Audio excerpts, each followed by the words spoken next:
तो भगवान हमारे पिता है और वेद हमारी मां है।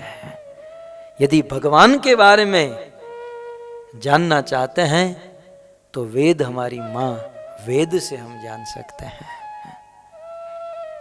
ऐसे वेदों से जो द्रोह करता है वह तुरंत खत्म हो जाता है। उसकी गरिमा, उसका जीवन या उसके जीवन का जो सुख है तुरंत खत्म हो जाएगा। वेद आगे कहते हैं गोषु, यदा देवेशु वेदेशु, और गोषु, गो माने गाय से। भगवान कहते हैं जो गाय से द्रोह करता है सवा आसु विनश्यति, वह तुरंत नष्ट हो जाता है।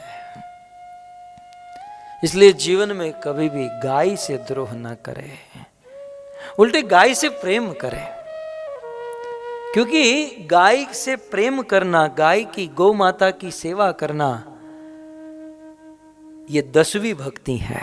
नवदा भक्ति भागवत में बताई, 10वीं भक्ति जो है वो गाय की, गौ माता की सेवा है भक्तों। और ये 10वीं भक्ति करने से अन्य भक्ति के जितने भी अंग साधन है ये सारे साधन परिपूर्ण बन जाते हैं। आप विचार कीजिए हमारे साधन में क्या दम है। साधना तो करते हैं लेकिन साधन में कितनी खामी है, कितनी कमियां हैं। श्रवण, हम ये कथा सुन रहे हैं तो परीक्षित की तरह थोड़ी ना सुन पाते हैं। अभी 15 मिनट के बाद सबको प्रसाद की याद आएगी कि अब ये बंद करे तो प्रसाद ले। और वहां परीक्षित 7 दिन 7 रात तक बिना खाए पिए भूखे हैं। तो इसका अर्थ है कि साधन में कमी है। हम भगवान के नाम का जाप करते हैं तो जाप करते हैं, बहुत अच्छी बात है, करना चाहिए, लेकिन कंसंट्रेशन कितना कर पाते हैं। कभी कभी हरे कृष्ण करते करते मोबाइल में बात हो गई, कभी कभी टीवी में देख लिया, कभी कभी किसी को गाली भी दे, हरे कृष्ण कृष्ण गाली दे दिया। साधन करते हैं लेकिन साधन में कमी है। तो भगवान को वंदन करते हैं, ये नवदा भक्ति हम करते हैं लेकिन उनमें कुछ ना कुछ कमियां हैं।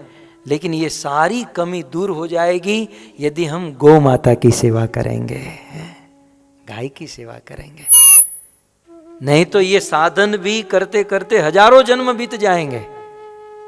साधन भी सिद्ध करने में बहुत टाइम लगता है, लेकिन गौ माता की सेवा करने से इसी जन्म में हमारे सारे साधन सिद्ध बन जाते हैं।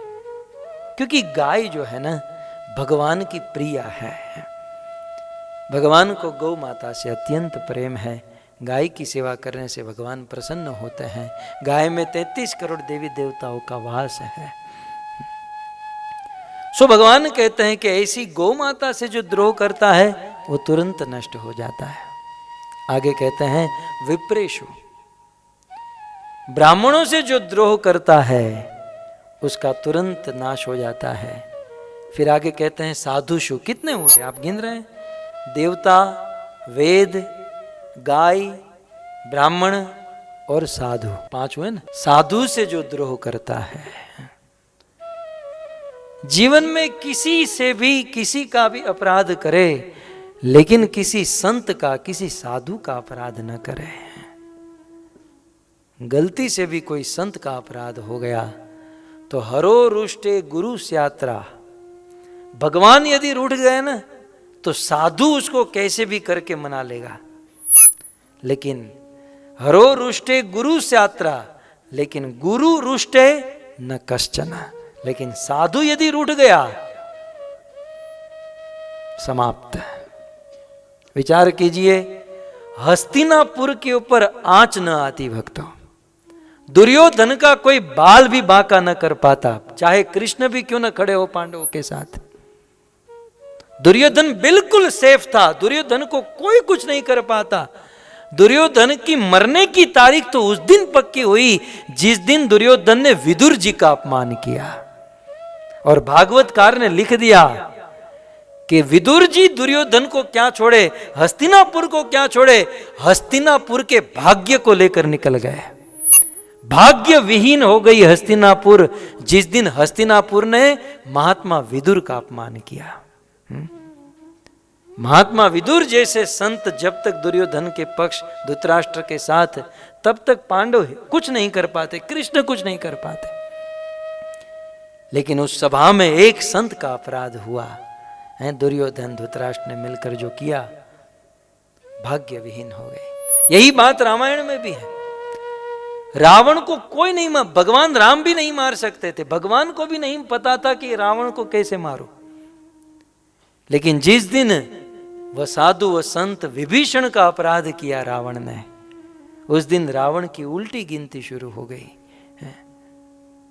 कहने का अर्थ यह है, जीवन में किसी को भी दुखी करे, वैसे किसी को भी दुखी नहीं करना चाहिए, लेकिन गलती से भी कोई संत किसी साधु के दिल को मत दुखाइएगा, क्योंकि साधु जो है ना, भगवान के हृदय होते हैं। भगवान साधु संतों को अपने हृदय में रखते हैं। तुम्हार हृदय सदा गोविंद विश्राम, गोविंद कहन मोर वैष्णव पराण। भागवत नवम स्कंद दुर्वासा ऋषि के प्रसंग में स्वयं भगवान विष्णु ने कहा कि हे दुर्वासा, साधव हृदयम मह्यम, साधु मेरा दिल है, मेरा हृदय है। साधु को दुखी करने का अर्थ है भगवान के दिल को दुखी करना, भगवान के दिल को दुखाना। इसलिए भगवान स्वयं कहते हैं कि इस धरती पर साधुषु द्रोह, साधु से द्रोह करता है, सवा आसु विनश्यति, वह तुरंत विनष्ट हो जाएगा। तो 5 वस्तु हुई, यदा देवेशु वेदेशु विप्रेशु साधुषु गोषु। और आगे कहते हैं धर्मे मयि च विद्वेष। अब 2 बाकी हैं, एक है धर्म, जो धर्म से द्रोह करता है उसका विनाश होता है, और अंत में कहते हैं मयि, मुझ विष्णु से जो द्रोह करता है उसका विनाश निश्चित है।